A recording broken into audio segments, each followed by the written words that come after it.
ہمارے channel AGO official کو subscribe کریں اور نئی اپڈیٹس کے لیے گھنٹی کے بٹن کو ضرور دبائیں۔ سخی بنو، سچے بنو۔ اللہ کو بخیل سے محبت نہیں ہے اور سخی سے تعلق توڑتا نہیں اور بخیل سے جوڑتا نہیں۔ ایک دفعہ شیطان نے ایک بنی اسرائیل کا واقعہ، ایک آدمی سے ملاقات کی تو اس نے کہا شیطان سے ایک راز کی بات تو بتا دے۔ کہنے لگا کیا؟ کہ تیرے یار کون ہے، تجھے پسند کون؟ کہنے لگا تین مجھے بڑے پسند ہیں۔ ایک جو شراب پیتا ہو، نشہ کرتا ہو، ایک جو غصے والا ہو، قابو نہ کرتا ہو، ایک جو بخیل ہو، کسی پہ خرچ نہ کرتا ہو۔ یہ تین میرے بڑے گھاٹے یار ہیں۔ اور اگلی یہ کہ اگر کسی بدبخت میں تینوں کٹھی ہو گئی، غصہ بھی، بخل بھی، شراب بھی، تو پھر وہ پیر ہوتا ہے اور میں مرید ہوتا ہوں، پھر وہ میرے تو بھی بڑا شیطان ہے۔ تو پہلے آپ لوگ ان تاجروں کو سچائی سکھائیں، دیانتداری سکھائیں، سخاوت سکھائیں، اللہ کے لیے قربانی دینا سکھائیں کہ اللہ نے روک دیا، ختم۔ اللہ نے کہا یہ کام نہیں کرنا، ختم۔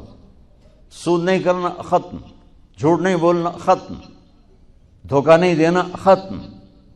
سچائی دیانتداری پہ جمنا ٹھیک ہے، جاتا ہے تو جائے، آتا ہے تو آئے، رزق تو اللہ کے خزانوں میں ہے۔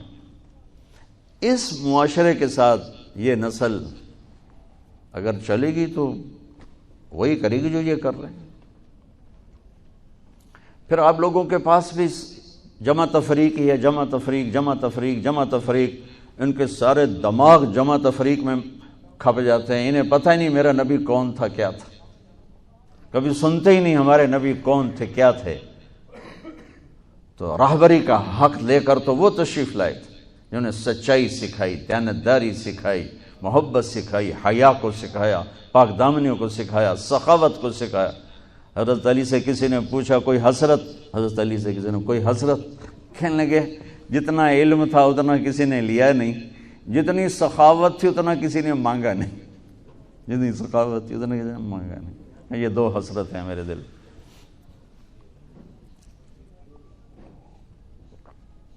تو اللہ کو سخی پسند ہے، مال خرچ کرنے والا پسند ہے، مالدار ہو۔ اچھا ایک ہوتا ہے بخیل۔ اللہ کہتا ہے بخیل جہنم کے قریب، اللہ سے دور، لوگوں سے دور، جنت سے دور۔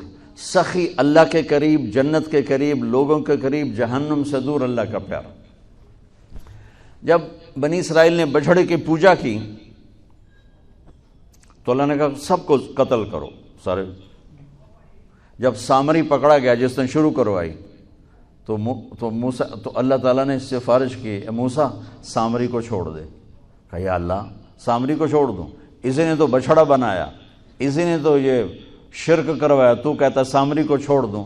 تو پتہ ہے اللہ نے کہا موسیٰ یہ کمبخت سخی ہے اور سخی کو قتل کرنا مجھے اچھا نہیں لگتا، میں نے آپ ہی مار دے گا، تو اس کو چھوڑ دے۔ اس کا کفر تھا، نفاق تھا، لیکن سخاوت اس کو قتل سے بچا گئی۔ تو مالدار اس اللہ نے زکوٰۃ ادنا درجہ ہے، زکوٰۃ ادنا درجہ ہے سخاوت کا۔ زکوٰۃ دینے سے آدمی بخیلوں سے نکل آتا ہے اور سخیوں میں داخل نہیں ہوتا، بیچ میں آ کے کھڑا ہو جاتا ہے۔ اس پر بخیل کا لیبل بھی نہیں اور اس پر سخی کا لیبل بھی نہیں، درمیان میں آ جاتا ہے۔ ایک دفعہ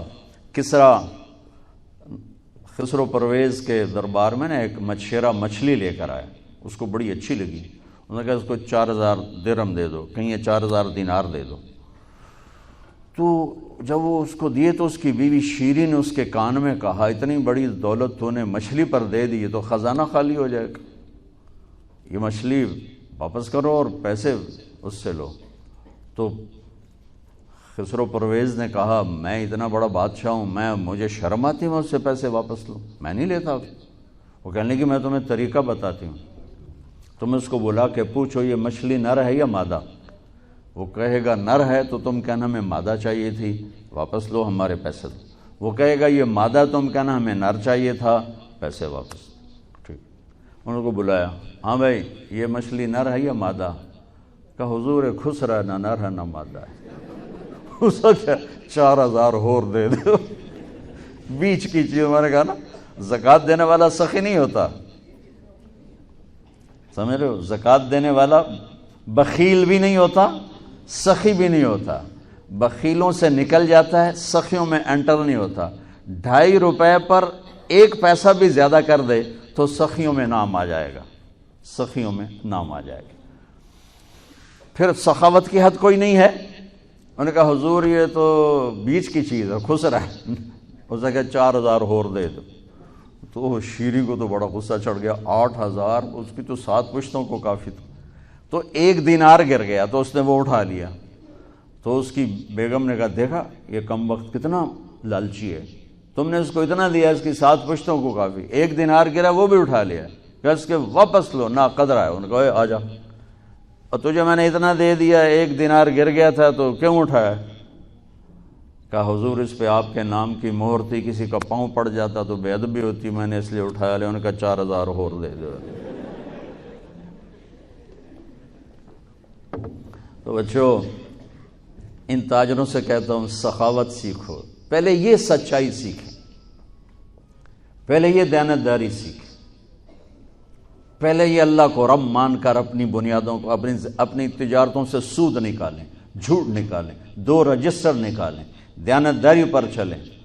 اللہ کی قسم زمین آسمان کے دروازے اللہ تعالیٰ کھول دے گا. اور غریبوں پر خرچ کریں کہ اللہ تعالیٰ کو پسند ہے. اللہ چاہتا تو سب کو مالدار بنا دیتا، لیکن بعض کا حاجت مند بنایا کہ اللہ کو دینا پسند ہے، اللہ پاک کو محبوب ہے سخاوت. ایک صحابی آئے، یا رسول اللہ ضرورت مندوں کو میری مدد فرمائیں. تو آپ نے فرمایا ابھی تو میرے پاس ہے نہیں. اس نے کہا تو میں لے لیتا ہوں کسی سے، پھر آپ میری جگہ بھر دینا. آپ نے کہا ہاں ٹھیک. تو حضرت عمر پیچھے سے بولے یا رسول اللہ یہ کیا بات ہوئی، آپ کے پاس ہے آپ خرچ کریں، آپ کے پاس ہے نہیں اور آپ اس طرح لوگ آپ کے نام پہ قرضے اٹھائیں پھر آپ دیتے پھریں، یہ نہیں کرنا چاہیے. تو پیچھے سے ایک اور صحابی تھے عبداللہ بن حذیفہ، ان کا یا رسول اللہ انفق ولا تخش من ذی العرش خلالا، یا رسول اللہ خرچ کریں اور عرش والے سے تنگی کا ڈر نہ کریں. تو آپ مسکرائے. آپ نے کہا مجھے اللہ نے اسی بات کا حکم دیا ہے کہ میں خرچ کروں اور عرش والے سے تنگی کا ڈر نہ کروں. بہرحال بچوں سچ سیکھو. یہ تمہاری، میں درد سے کہتا ہوں کہ ہمارے تعلیمی ادارے نہیں ہیں، کاروباری ادارے ہیں. یہ بچوں کو علم نہیں دے رہے. اور تم بھی کوئی طلبہ نہیں ہو، تم بھی ڈگری والے ہو، تو انہوں ڈگری چاہیے تو نوکری چاہیے، میں تجھے انگوٹھے چھاپو. تمہیں علم کا شوق نہیں، انہیں دینے کا شوق نہیں. انہیں بھی کمائی کا شوق ہے اور تمہیں صرف جاب اور ڈگری کا شوق ہے. نہ تم میں کوئی علم والا ہے، نہ وہ عشق میں رہیں گرمیاں، نہ وہ حسن میں رہیں شوخیاں، نہ وہ غزنوی میں تڑپ رہی، نہ وہ خم ہے زلف ایاز میں. دینے والوں کو دینے کا شوق نہیں، لینے والوں کو لینے کا شوق نہیں. علم تو مر مٹ گیا ہے. وہی قوم سر اٹھا کے زندہ رہے گی جن کا علم اپنا ہوگا. تمہارا علم تو باہر سے آتا ہے.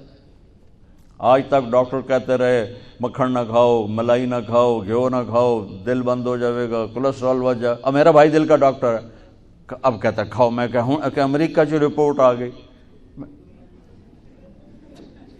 تو تمہارا سارا آقا تو ادھر بیٹھا ہوا ہے.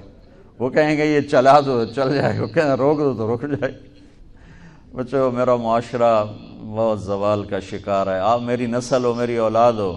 میں بہت تھکا ہوا تھا. مجھے یہ نعیم بھائی نے رات کہا، میں نے کہا ایک تو تیری مجھے بہت ہے عزت احترام کہ میں انکار نہیں کر سکتا، دوسرا یہ میرے اپنی اولاد ہے. اللہ کرے کوئی ایک بھی سچ بولنے والا ہو گیا اور کوئی ایک بھی دیانتداری والا ہو گیا تو چلو میری آخرت، میری قبر ٹھنڈی کرنے کا سبب بن جائے گا. جس قوم میں سچ ہوتا ہے انہیں کوئی ڈبو نہیں سکتا. جس قوم میں دیانتداری ہوتی ہے انہیں زوال نہیں آ سکتا. جس قوم میں انصاف ہوتا ہے ان پہ سورج غروب نہیں ہوتا. جس قوم میں ظلم ہوتا ہے، جھوٹ ہوتا ہے، بددیانتی ہوتی ہے، ان پہ سورج کبھی چڑھا نہیں، انہوں نے عروج کبھی دیکھا نہیں. ذلت و پستی کے سوا کچھ نہیں ان کے پاس. چوپڑی روٹی کھا لینا کون سی بڑی بات. مجھے ایک میٹرک میں ایک کہانی تھی. میٹرک میں نا انگریزی کی 2 کتابیں، ایک موٹی کتاب تھی ایک چھوٹی کتاب تھی. وہ چھوٹی کتاب میں ایک کہانی مجھے یاد آ گئی. ایک شہری کتا جنگل میں جایا کرتا تھا، تو اس کی نا جنگلی کتے سے دوستی ہو گئی. تو جنگلی کتا تھوڑا ماڑکا جو ہڈیاں نکلی ہوئی ہیں، شہری کتا موٹا تازہ. تو ایک دن وہ جنگلی کتا کہتا ہے یار تو کیا کھاتا ہے؟ انہوں نے کہا میں پراٹھے کھاتا ہوں، انڈے کھاتا ہوں، ڈبل روٹی کھاتا ہوں، دودھ پیتا ہوں، گوشت کھاتا ہوں. ان کا یار میں تو نام ہی آج سن رہا ہوں، میں نے تو کبھی کچھ کھایا ہی نہیں ہے یار، میں نے بھی لے چل، میں بھی کوئی کھاوا کو، میں بھی موٹا ہوں. انہوں نے کہا آ جا. تو وہ اس کو لے کے چلا. تو جب جنگل سے نکلے تو روشنی میں جنگلی کتے کی نظر پڑی گلے میں پٹا. تو وہ کتا کھڑا ہو گیا، کہنے لگا میرے بھائی اے کیے. انہوں نے کہا یہ پٹا ہے. وہ کیا ہوتا ہے؟ کہ یہ غلامی ہے. میں کسی گھر کا ملازم ہوں، غلام ہوں، ان کا پہرا دیتا ہوں، ان کی راکھی کرتا ہوں، ان کی نوکری کرتا ہوں، پھر وہ مجھے انڈے کھلاتے ہیں، پراٹھے کھلاتے ہیں، پتہ نہیں کیا.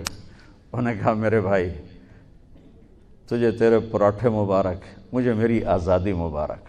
میں آزادی میں بھوکا رہوں یہ مجھے زیادہ پسند ہے اس سے کہ کسی کی نوکری کر کے اور میں کسی کا غلام بن کے میں یہ انڈے پراٹھے کھاؤں.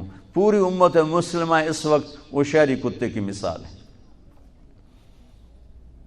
تو میرے عزیزو، سچائی پر آؤ، دیانتداری پر آؤ، انصاف پر آؤ، محبت پر آؤ، درگزر پر آؤ. آپ ابھی بچے ہو، والدین کو عزت دو، والدین کی قدر کرو، اپنے اساتذہ کی قدر کرو. اساتذہ سے ہمارے نصاب میں انسانیت کا کوئی درس ہی کوئی نہیں کہ انسان اچھا انسان کیسے بنتا ہے. وہ تو بنتا ہے رسول پاک کی زندگی کو دیکھنے سے. وہ زندگی ہمارے پاس ہے نہیں، ہم نے سیکھی نہیں، ہمارے سامنے نہیں. تو مختصر سے وقت میں آپ کو کیا کہہ سکتا ہوں. کوئی بات دل کو لگی ہو تو لے لینا، نہ لگی ہو تو فقیرانہ آئے صدا کر چلے، میاں خوش رہو ہم دعا کر چلے. یہ تبلیغ کا کام اسی کو سیکھنے کی محنت کہ جب آپ لوگوں کو چھٹی ہو، موقع ملے تو کچھ دن جانا، انشاءاللہ بہت فائدہ ہوگا بچوں، بہت فائدہ ہوگا. یہ زندگی کو پلٹ دینے والی محنت ہے. کبھی عرش پر، کبھی فرش پر، کبھی ان کے در، کبھی در بدر.